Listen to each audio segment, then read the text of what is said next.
Okay, welcome back to my Let's Play of Final Fantasy XIV. I have to, hold on, I have to look and see what part this is. Let's see. 140? Yep. Apparently so. 140.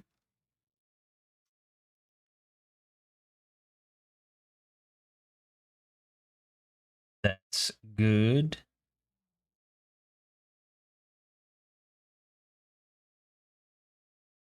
Yeah. Okay. 140. Right, so we are, well, this is patch... Now I have to look again. What do they call, what do they refer to this patch as? 5.55. The last thing we did was 5.5. This is 5.55, and apparently it's just 3 quests. There's not even a dungeon or a trial. It's just 3 quests, so this is just the setup for Endwalker. We're gonna really see how Endwalker is gonna begin, I guess. So let's talk to Alizé. As an update, my white mage is finally level 80. Yeah, I'd say aesthetically, thematically, I prefer the Astrologian. I think it's really cool and unique. And I like the idea of the card system and all that. But just as sort of from a healing perspective, the white mage is more satisfying to me. Like, there's really no gimmicks or anything with the white mage. It's just fucking heal a lot and do a bunch of damage. It's just all, like, there's really not much that needs to be done with the white mage going forward. It just is good. Whereas the Astrologian, you know, some things could be adjusted, some things could be added or changed. The Scholar, a lot could be added or changed, but the white mage is pretty good. Anyways, the company we keep.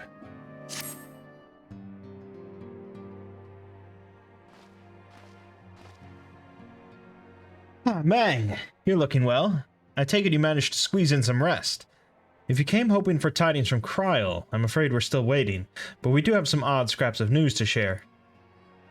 Scraps, she says. Lunar primals have been popping up all over the place, but the Alliance has the situation well in hand, thanks in no small part to Hoary Boulder and the others.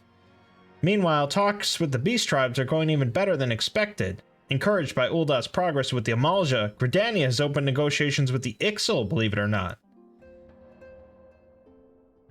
All of which is obviously very encouraging, but with the Telophoroi still out there, it's not as if we can afford to lower our guard.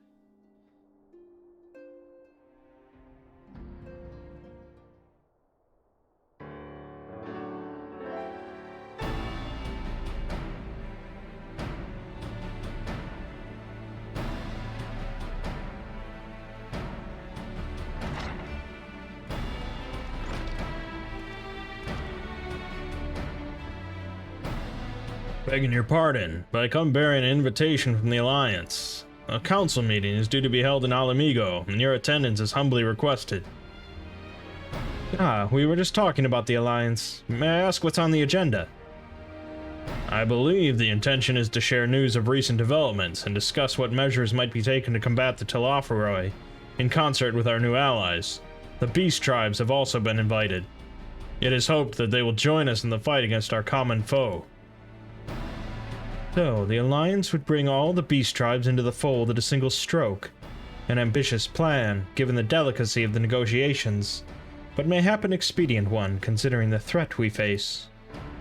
Indeed, my lady, and for their part I am told the Beast Tribes have agreed to attend. If the Scions too are present, all of Eorzea will be represented.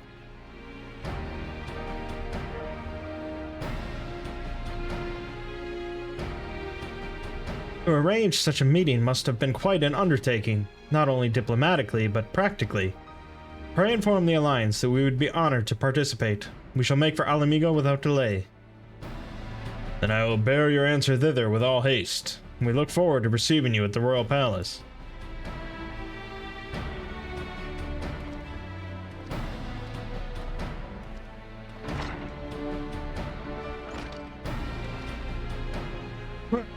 Now that we've accepted the invitation, who exactly is going to attend? I move that you and Nishtola lead our contingent. Given how long you've worked to end summoning, it is only right that you be present for what promises to be a historic moment. I think we've all played our part in that little endeavor, don't you, Mangg? All present may rightly claim a seat, I do quite agree. But by your leave, I believe I shall remain here and lend what assistance I can to the coordination of our defensive efforts. I'm not coming either. Emmerich will be there, and I'd rather not be interrogated. Very well then. While those with a mind to hold the fort get on with holding it, I suggest the rest of us make for Alamigo. Shall we?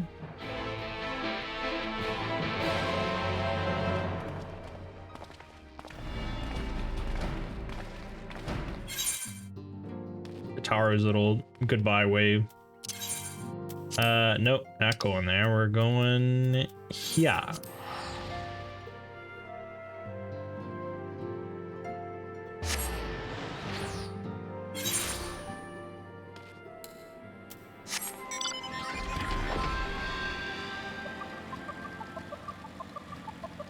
Since we're going to be using this motorcycle a lot in Endwalker, due to the movement speed boost, I have a special key binding just for it. We've been expecting you. Well, few guests have yet to arrive. The Alliance leaders are all present. Shall I show you in?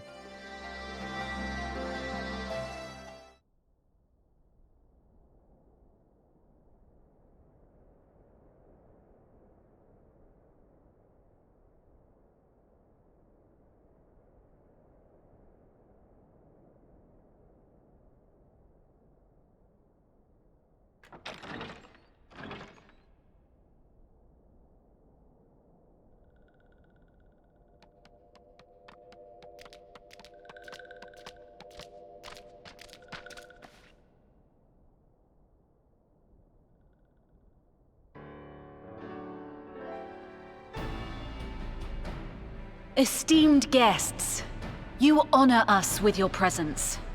As there is much to discuss, let us begin. Information on our taken brethren you have, yes? Hear it we would!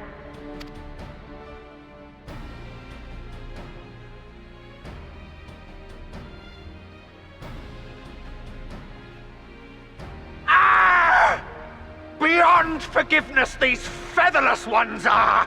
With rivers of blood shall they pay! Freed our people must be! We too would see your kin liberated. But ere we attempt their rescue, we must first find a means to negate the risk of tempering. Without that, we will be unable even to approach the towers, let alone contend with their defenders. If all else fails, I've always found cannonballs quite effective. And what of the prisoners? Would you see them slaughtered? Think for a moment. Ponder, consider, think. If Merlwyb truly intended to bombard the towers, she would have done so by now. Remember, we came here to find a solution together, did we not? Y'shtola spoke of defenders. I but offered a means to clear a path, should you require it. Given the enemy's capabilities, we will all need to play our part if we are to have any chance of success. For if any here should give less than their best, it will be to the cost of every living being on this star. His microphone setup doesn't sound quite as good. A paragon, the Empire, our very gods. How can we hope to prevail against such odds? That our foe is formidable, none would deny. but our strengths are many and varied. In this chamber, I see masters of strategy, masters of magic, masters of the land, the air, and the sea, and together there is nothing in creation we cannot overcome. It's quite the gathering here.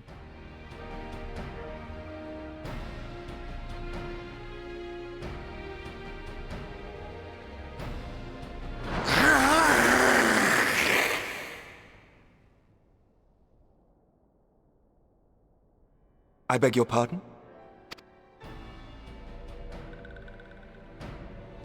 What is it, Shorewalker?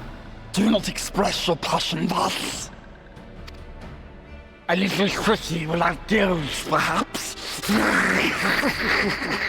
Suffice it to say, I am proud to be counted amongst Eorzea's finest. We Sahagin will play our part. We kobolds have not forgotten the crimes the Overdwellers committed against us in the past. But today we look to the future as allies united in purpose.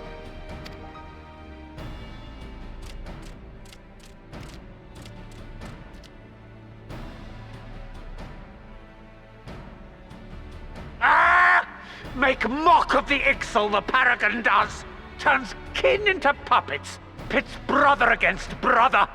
Free them from his grasp, we shall!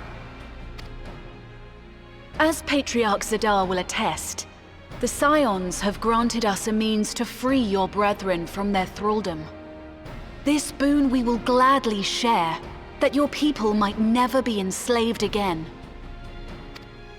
We accept! We accept! Praise me!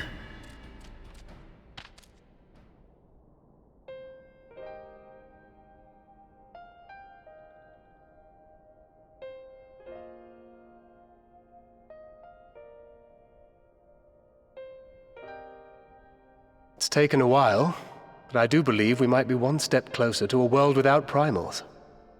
Would that Minfilia were here to see it. We still have a long way to go, and we're going to need a lot more Porksies. But we're moving in the right direction.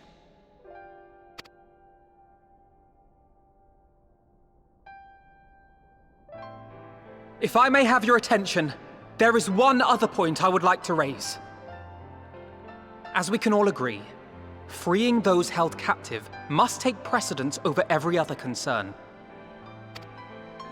But experience has taught us that none save those with the capacity to resist tempering can hope to enter the towers unscathed. And even once inside, a still greater threat may yet await them, that which we call a primal. Needless to say, if we are to succeed, engaging with such foes can only ever be considered a last resort. And so I move that we seek to prevent them from being summoned in the first place. Yes! Both prayer and ether are needed for the ritual. Should either one be denied, the summoning would fail. Indeed. And so we must endeavor to discover the source of the ether on which the process depends. Do so, and it may present a way to halt the summonings, or perhaps even neutralize the towers entirely. A promising proposal. While you are conducting your investigations, however, we will need to remain vigilant, lest the Telophoroi commit further abductions and summon primals ere we have the means to prevent them. To stand a better chance of keeping our enemy at bay, we would do well to coordinate our defensive efforts, sending reinforcements to assist our neighbors when needed. We Amalja would have been overwhelmed were it not for our newfound allies. But say the word, and we shall come.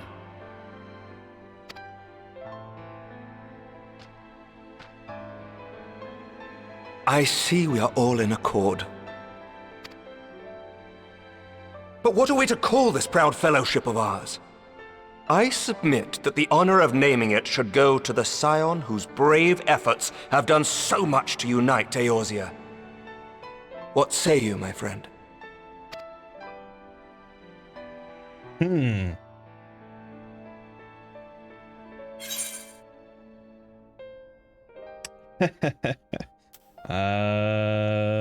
Grand Company of Eorzea.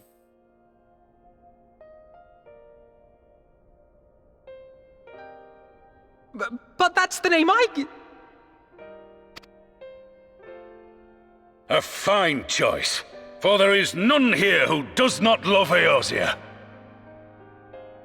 Aren't some of these beast tribes not from Eorzea? Aye, in that we shall ever be united. United in our gratitude for the realm that gave us life.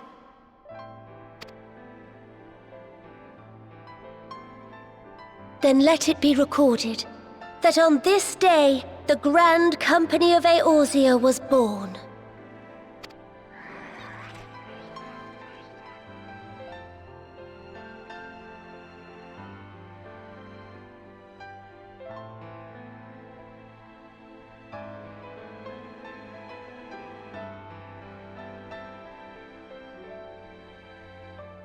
How long have we dreamed of this moment? And now that it's here, Oh, forgive me. Might we speak outside?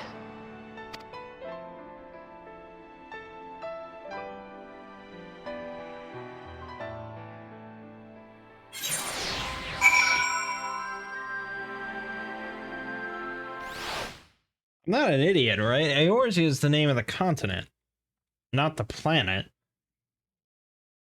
Heidelin's the name of the planet. Eorzea is... Oh, Eorzea is not even the continent, it's a region. Which... So, it's not... Yeah. So, a few of those beast tribes come from the Far East. No. Well, one of them comes from GRIDANIA, which is another region. I don't think it's counted. It's part. Oh, it is a region of Eorzea. Okay, fine. Fine. But the fucking, what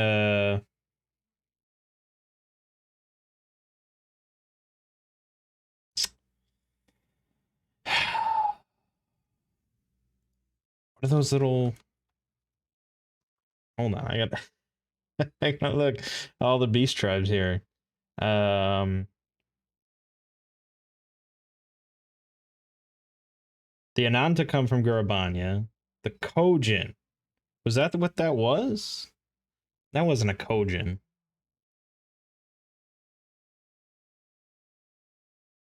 That wasn't... What?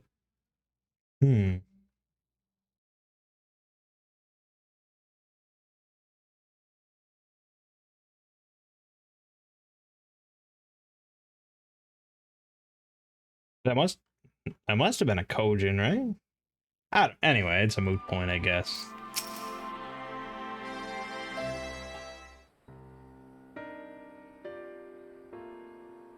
Well, now that we are out of earshot of the other delegates, I hope you'll forgive me if I speak my mind.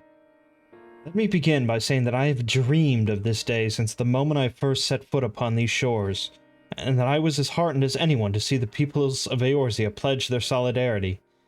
Yet even as they uttered their declarations, all I could think about was the conflict to come, of the sacrifices that would be made, and the lives lost, inevitabilities that I still struggle to accept. But at least now there is hope. The formation of the Grand Company of Eorzea is the first step, the first of many. Many and more.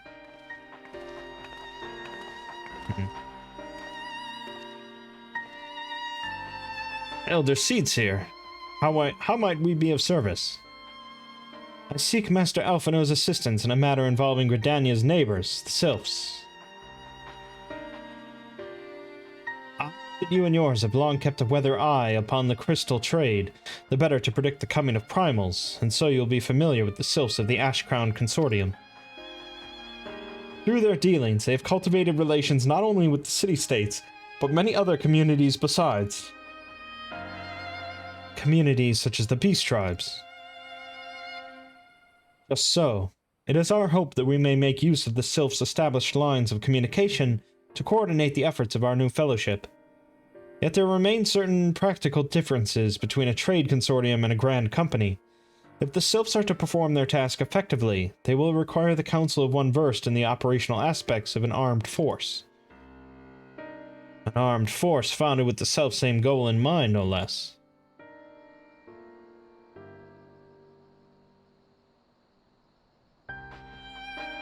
The Crystal Braves, yes. Forgive me, Master Alphino. I know that it was a painful chapter in your life, but the experience may yet be made to serve the realm. In my hubris, I plotted a course for the Crystal Braves which stretched far beyond the Order's initial conception. One intended to pave the way for the founding of what I intended to call the Grand Company of Eorzea. But my plans all came to naught. Built upon a frail foundation of lofty ideals, the Order was doomed from the first to collapse under the weight of more worldly interests, and I have no wish to see this new endeavor suffer the same fate. Have I asked too much of you? Not at all. You may count upon my assistance for what little it is worth. By your leave, I shall prepare a report, including a list of recommendations drawing on the lessons I learned from the failures of the Crystal Braves. You have my gratitude, Master Alphino, and my trust. When your report is ready, pray share it directly with the Sylphs. With your guidance and the earnest efforts of every goodly soul gathered here this day, I have no doubt that our fellowship shall emerge from the shadow of the Telophoroi and flourish. Until next we meet, my friends.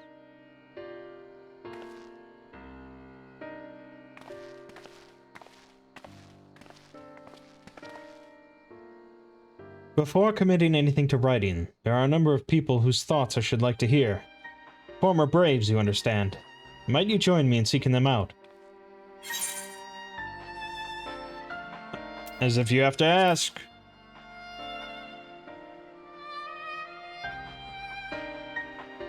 Thank you. As someone who witnessed the Order's rise and fall, yours would be a reassuring presence. I'll join you. If you're planning to canvass the opinions of your former comrades, it'll be a lot quicker if we share the task of questioning them. Maybe Graha can lend a hand as well. I shall accompany Thancred back to the Rising Stones. Between us, I dare say we should be able to provide an accurate enough account of the day's events.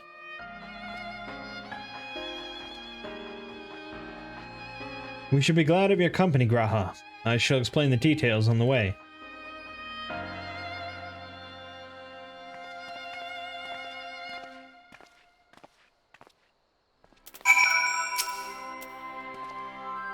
So, what's the plan, brother mine? Before discussing the task at hand, I should probably admit that the report I proposed is largely written. Not long after that fateful day in Ul'dah, I penned a detailed account of the organization's history, from the events that led to its inception to the failings that brought about its demise. This I did primarily as a means of taking some semblance of responsibility.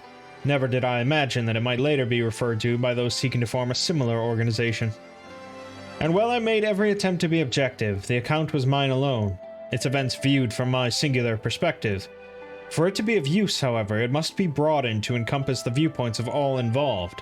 Only then could it answer what seems to me to be the crucial question. Namely, why, after the Crystal Braves disbanded, did some members choose to remain with us while others did not? I see.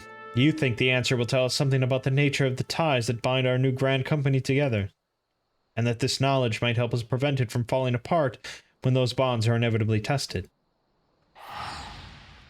That is my hope, yes, but the questions I would ask are uncomfortable to some. As the former commander of the Crystal Braves, I doubt that those who abandon the cause would welcome my inquiries. And Graha and I will just have to try. Meanwhile, the two of you can talk to the ones who kept the faith. A fine suggestion. Have care, however. Certain of my former comrades are of questionable character. So keep your wits about you, and let us reconvene in Gridania later on.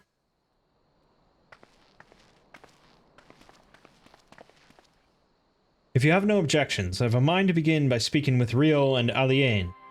If memory serves, the two of them will be attending an intelligence briefing at Castor Morians. Let us seek them out there.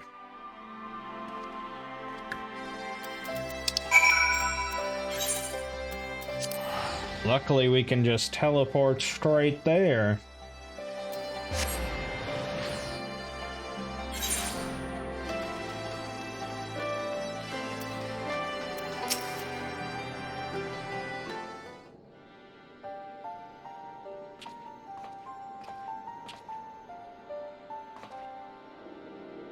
Look who it is. And what brings you two here? Wouldn't have anything to do with the big meeting, would it? In a manner of speaking, I have been assigned a task, you see, for which I require the assistance of former members of the Crystal Braves.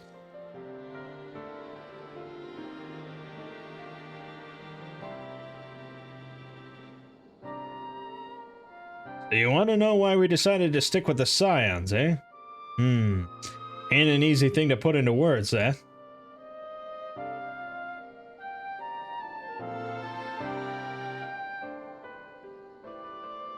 As Rio will attest, I spent a long time agonizing over my failure to alert you to the traitors in our midst. For my negligence, I was captured along with many others, and we were powerless to prevent the tragedies that ensued. Not a day goes by that I do not think back to those fateful events. By joining the Scions, I hope to redeem myself, and I will continue to serve the cause for as long as I am able. But that wasn't my only reason. When we are finally reunited at the Rising Stones, you refused to blame anyone but yourself for the fall of the Crystal Braves. And in spite of everything that had happened, everything you had suffered, you took us back without a moment's hesitation. We would not have blamed you had you turned us away, but when you gave us your trust instead, what else could we do but try to repay it? Nothing, that's what. As for me own tale, well, I've always felt the Scions have something in common with me old crew. The duty of the strong is to protect the weak. That was our creed, and I still strive to live by it to this day. But as time's gone on, I've learned that strength comes in many shapes and sizes. From Hoary Boulder to Mistress Sitaru, we've all of us got something to offer. And not one of us is doing it for personal gain. Because we believe there's more important things than that. Things worth protecting, which is what being a Scion's all about. I am at a loss for words. Thank you, my friends. To hear this from you means more than you know. Forgive me. Mangg, could you...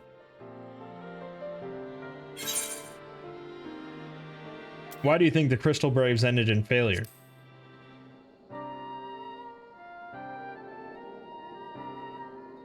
Well, its founding ideals were something to be proud of, but ideals alone don't make a crew. For every swab who signed up with good intentions, there was another who was only in it for the coin, the glory, or both. Ours was quite a disparate band, and while I will never forgive Ilberd, the fact that we managed to function at all was thanks in large parts to his efforts. Just a pity he was doing it for all the wrong reasons, eh? Only takes one bad apple, they say, and the Braves had a barrel full of them. Not like the Scions. We might look like a ragtag band of misfits, but deep down we've all got that shared sense of purpose. And why? Because Tataru sifted out all the glory hunters before they made it through the door. I see. So while our ranks comprise a diverse range of people, each with their own individual strengths, we are all united in purpose. Thank you, my friends. With your permission, I shall make a record of our discussion and refer to it when drafting my recommendations. Until we meet again.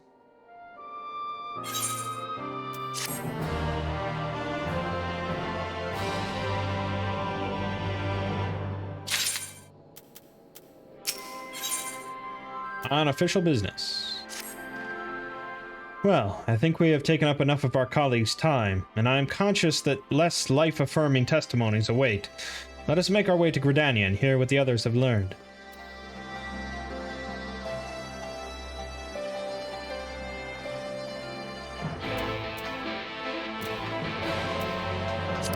Hold on. Don't I have like a fat cat minion? Did I never get that?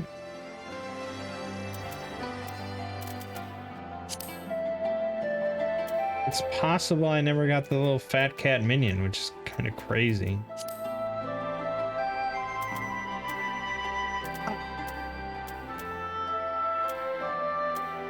What a...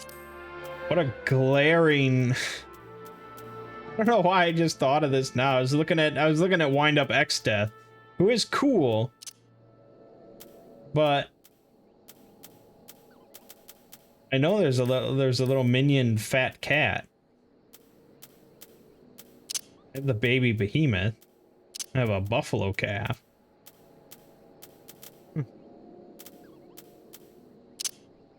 Okay. Well, let's go to Gridania.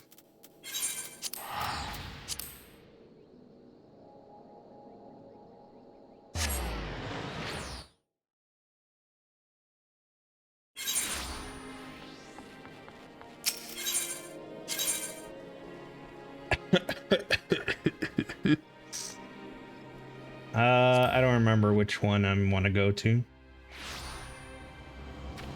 That was it.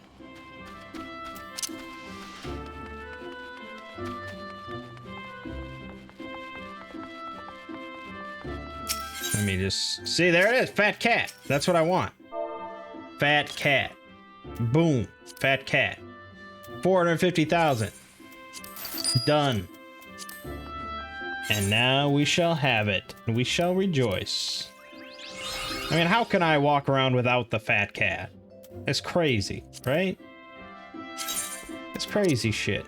There you go. Born in an unmarked alley in an unnamed town, this poor creature had to hunt the mean streets just to stay alive, until learning that following retainers and feeding off the slaughter left in their wakes was a safer, easier way to a full belly.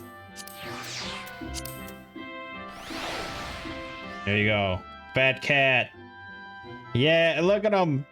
Look at it. He just sort of plops down like a fucking fat cat. Wonderful. All right, he'll follow us all through Endwalker. He'll follow us to the moon, goddammit.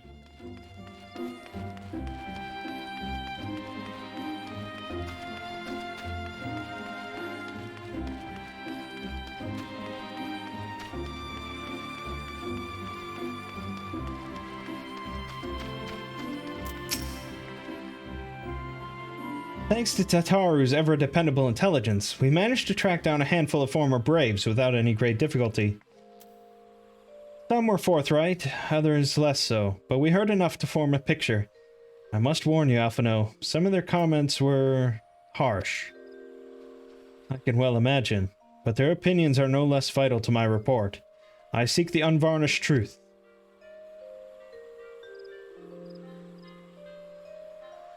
Thank you. I will set about adding your findings to my own at once. In the meantime, pray go on ahead to Little Solace and seek out Elder Frixio. I will join you anon.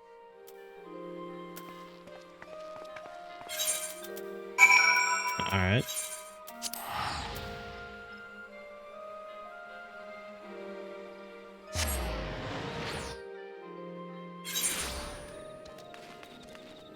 Now when we summon the fatter cat, there's a mount. Okay. I like to think that the little fat cat just gets a bit fatter and then we ride it. It's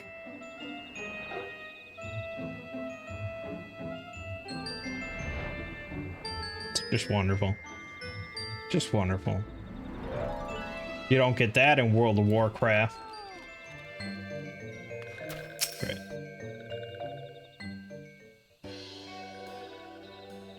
Ah, welcome, brave ones and friends of Brave One. How good it is to see walking ones again so soon after the meeting. Should this one perform the customary dance of greeting? No, be at ease. It is true that these ones once delighted in making walking ones dance, but no more. Horned one Connie Senna said that walking ones would be coming to Little Solace. Imperial ones also invaded Sylphlands and abducted many of these ones, so these ones will be glad to bear messages between fighting friendly ones.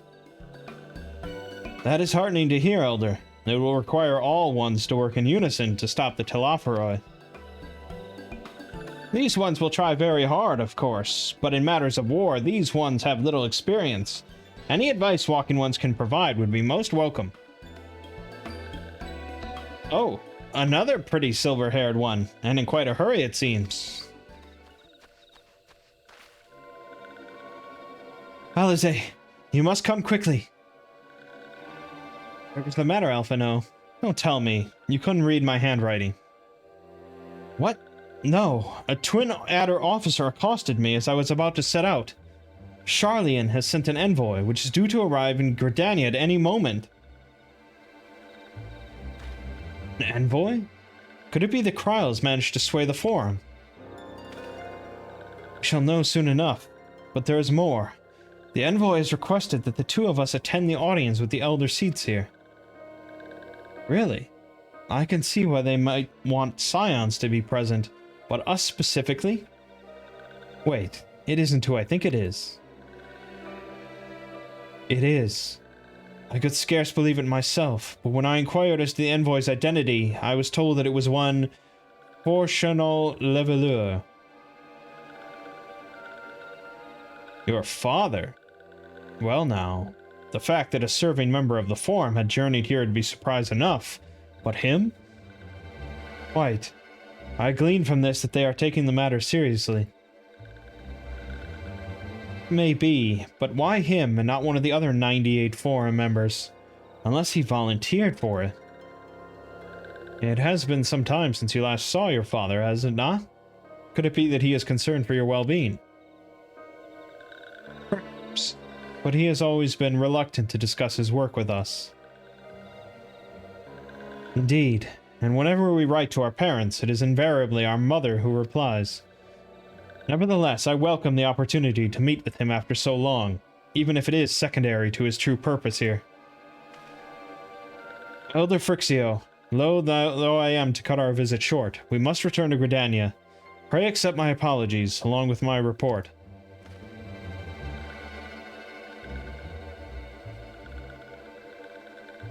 Never mind. There will be time to talk later.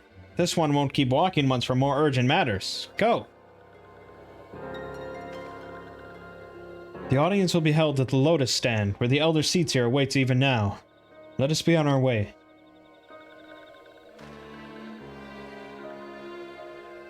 Ooh, the twins' father.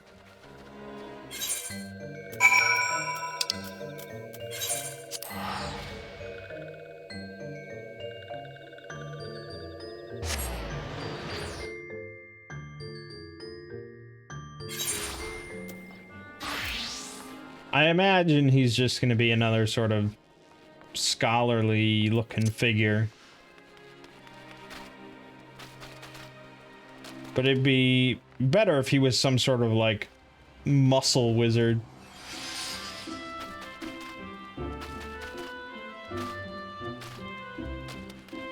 But I think probably their race probably doesn't get that that buff.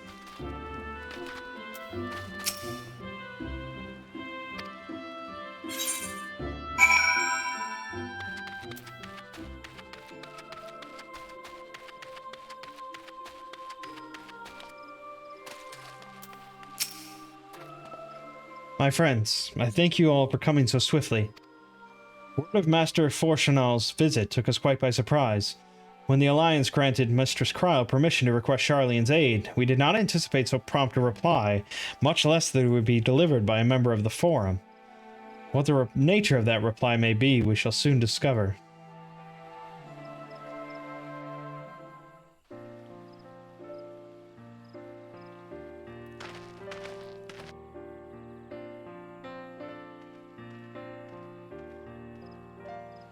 Not a muscle wizard.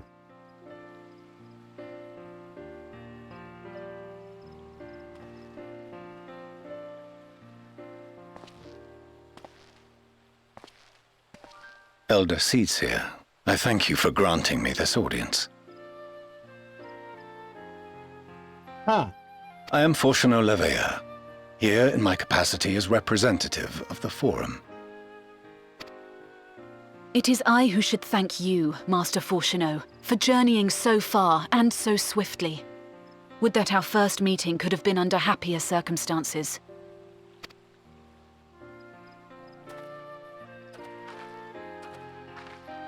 It has been too long, Father. You look well. As do you both. Ameliance will be glad to hear that you are taking care of yourselves. How is Mother?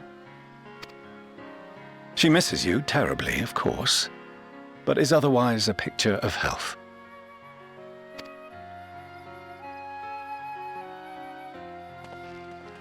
Circumstances apart, I'm grateful that our meeting has afforded me the chance to be reunited with my children at long last. And I believe I also owe you thanks for the hospitality you showed my father, Louisoix, during his sojourn in Eorzea.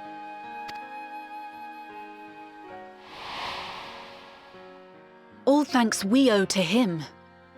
In the days prior to the 7th Umbral Calamity, it was your father's tireless efforts which granted us a means to vanquish the primals. Were it not for him, our strength would have been quite spent by the time the Empire arrived. That Gridania still stands is in large part his achievement. He was a great man.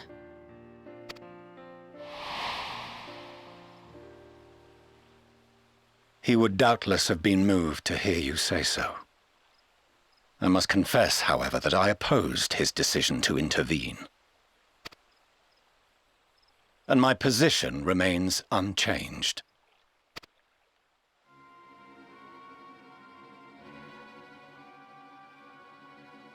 To chart the course of history, not to change it. I am familiar with the Sharlayan stance. It is more than that. It is our way of life. Who we are. But I came here not to deliver a lecture, but the Forum's answer to your request. Sharlayan will under no circumstances intervene in the conflict between Eorzea and the Garlean Empire.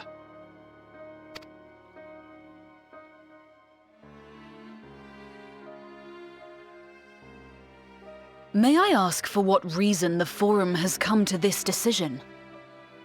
The final days spell the end not only for Eorzea, but the entire world.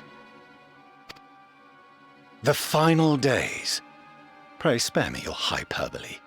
This conflict is no more than the latest in a series of petty squabbles between yourselves and Garlemald, one in which Sharlayan will take no part. If the final days were truly upon us, we would know. So his dad rushed in to help out Eorzea, and both of his kids spend their entire lives over here helping out Eorzea. He's just sort of like... he's gotta hate his whole family, really. Father, you must ask the Forum to reconsider. You may feel safe on your little island across the waves, but if you imagine the Telophoroi will leave you be, you are mistaken. They mean to kill us all, themselves included. Alphino is right. We have seen what the enemy is capable of, the lengths to which they'll go. This is no time to turn a blind eye. If Eorzea falls, so too will Sharlayan. So if you truly love our homeland, you will join us. Now, before it's too late.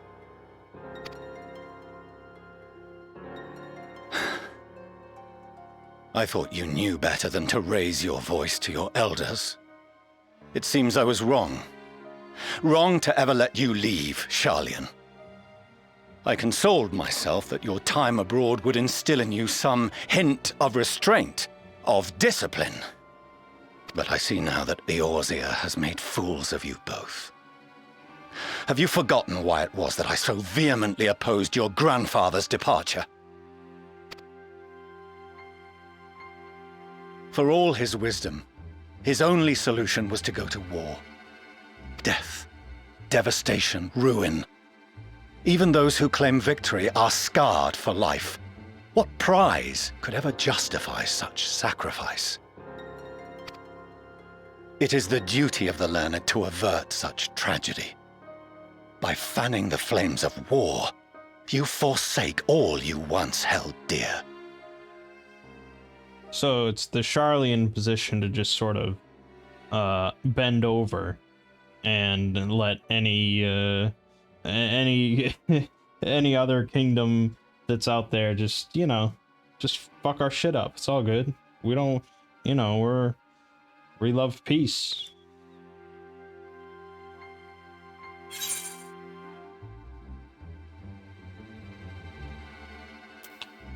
To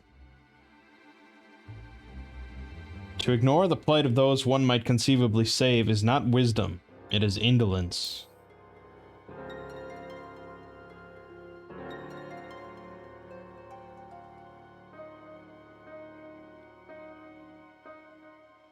I see your friend shares your misguided ideals. But unlike him, you should know better. By espousing such barbaric notions, you subvert the teachings of Sharlayan and place all we have worked for in jeopardy.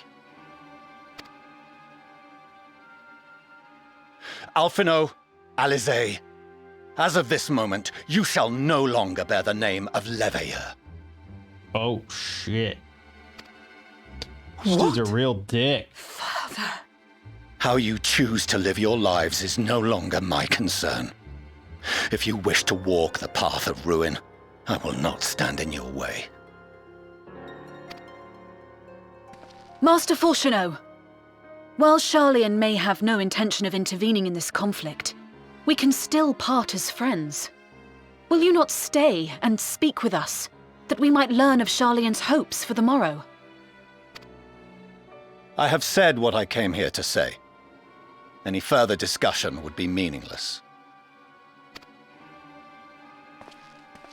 And he just puts up his middle finger and walks off.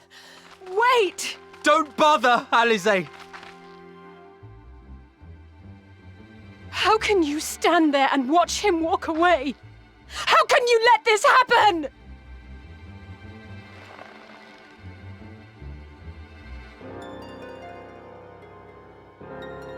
What a dick.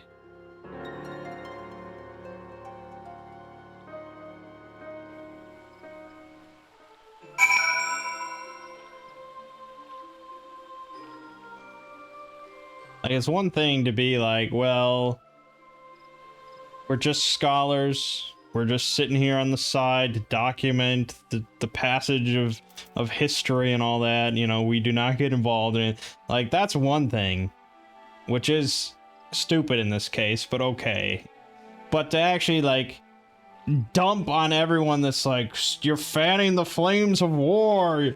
It's like, what the fuck, man? There's just homicidal demigods out there that want to burn the planet to a crisp.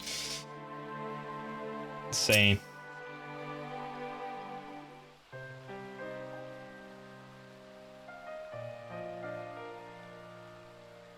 So that's what he came here to say?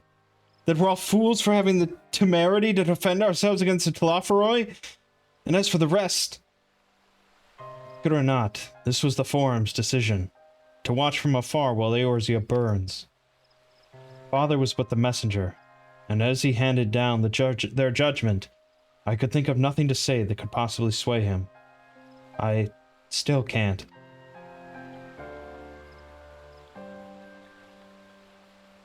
To prolong the discussion would have changed little, for it is not only Master Fourcheneau who must be persuaded, but the Forum as a whole.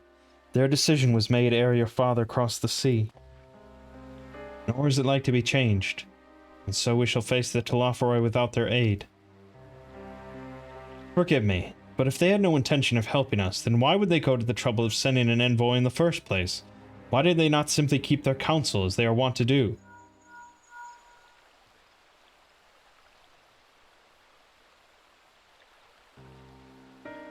Matt, has Master Fourcheneau arrived yet?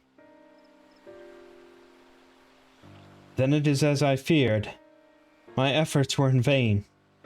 I pleaded our case to as many Forum members as I could, but they flatly refused to discuss the matter. No, that's not exactly true. I should rather say that they ignored every word I said on the subject, without exception. It was almost unnerving. Could it be that they are hiding something from us? That might go some way to explain Master Fourcheneau's performance. When he said that they would know if the final days were truly upon us, I dismissed it as pride. But what if they genuinely believe that they know how the world will end, and simply disagree with us about the circumstances? don't know, but something tells me they are not as unconcerned about the Telophoroi as they claim. If the threat weren't real, then why else would they be so standoffish and secretive? I would very much like to delve deeper into this, but I'm afraid I've exhausted every avenue of inquiry. Nor have I fared any better with my other mission, researching Hydaelyn and the Ethereal Sea. I tried enlisting the help of experts in the field, but it appears the Forum has forbidden anyone from cooperating with us. Obstructed at every turn. So would it seem, but don't lose heart just yet. With all the knowledge and acquaintances we have between us, we can still find a way forward.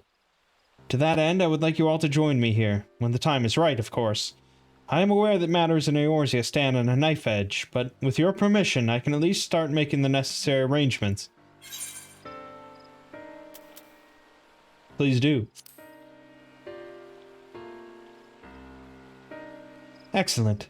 Obviously, keeping the Telophoroi at bay must take precedence, but with luck, you'll be able to make the journey to Sharlayan ere long. It may take a while to secure entry for you all, but I'll let you know when everything is in order. Look after yourselves in the meantime, won't you? Your speculations give me cause to hope. Yet if these seeds will bear fruit, I cannot say. While it is possible that Sharlayans hide some secret truth from us, there can be no certainty that its exposure will prompt in them a change of heart. And so for the present we must needs confront the plight in which we find ourselves. The Forum has refused our request for aid, and it falls to us alone to contend with the Telophoroi. Even with all of Eorzea standing united, there's no guarantee that we will prevail. What does Sharlayan intend to do if we fail?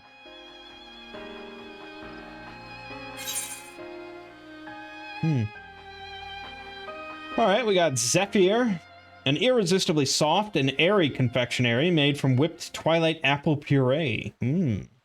Chicken fettuccine, flat thick pasta smothered in a rich cream sauce with tender slices of chicken thighs. Golden pineapple juice, tart and invigorating juice freshly squeezed from golden pineapples.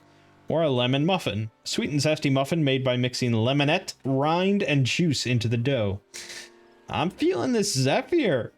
Confectionery made from whipped twilight apple puree. That sounds good. I don't know if that's a real thing or not, but should be. Alright. We'll leave off there. There's one more quest, but you know there's going to be about 3 hours of cutscenes at the end of it, so we'll save that all for next time. We're going to be going to Sharlayan soon. Hell yeah. Alright. My name is Mangg. Game watching has been Final Fantasy XIV. See you fine folks in the next part.